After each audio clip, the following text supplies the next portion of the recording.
And the next question is related with the Himalayas. Which one of the following statements is not correct regarding the Himalayas? Here it's given as not correct, right? So if you're seeing this not based statement, right, should always either box it or circle it, right? Don't make a careless mistake, and if you're making a careless mistake, you will be losing like 2.66 mark, right? The 0.66 for the wrong one, and the 2 marks you should have been made it correct, right? So that 2 marks plus the negative marks. So make sure you're very attentive while reading the questions, and if you're having a note based questions, make sure you always circle it or box it, so you'll be more conscious that it's a note based question. So again, like it's an ABCD question. The Himalayas have deep gorges and steep gradients causing landslides. Okay, here like deep gorges and steep gradients. Now Himalayas, they are an young fold mountains, right? In this young fold mountains, like we'll be having very fast flowing rivers. Like the young mountains, they are under the erosive action of river, right?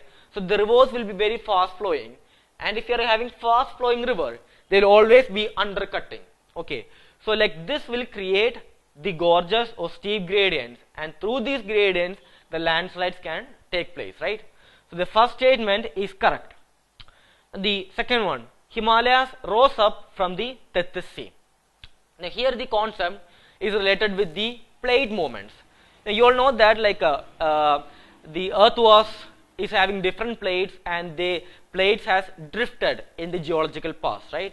Now the Indian plate has drifted, or it broke up with this Gondwana land, and it drifted towards the Eurasian plate, and it collided with the Eurasian plate, and due to this collision we are having this Himalayas, right?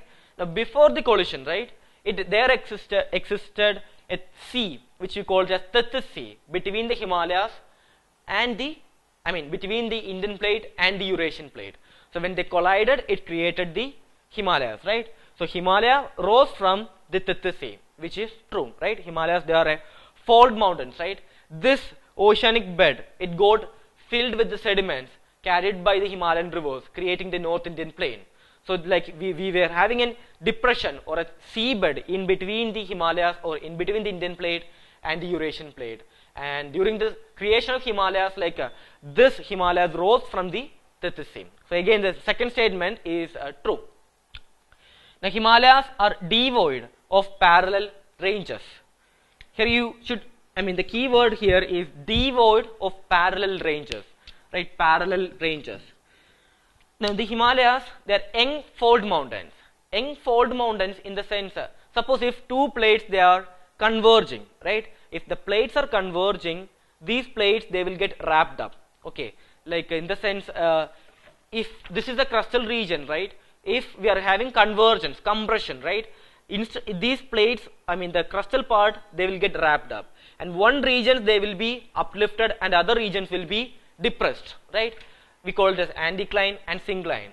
These anticlines, we see it as mountains, right? And if you are having fold mountains, there will be different elevations will be there.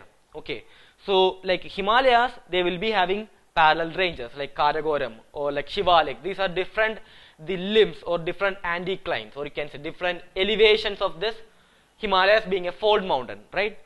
So the C statement is saying like Himalayas are devoid of parallel ranges, which is wrong, right?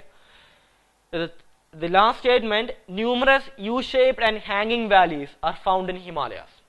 In India's case, right, the Himalayas, we are having the glacier formations in Himalayas, right? The U-shaped and the hanging valleys, they are the landforms created by the glaciers.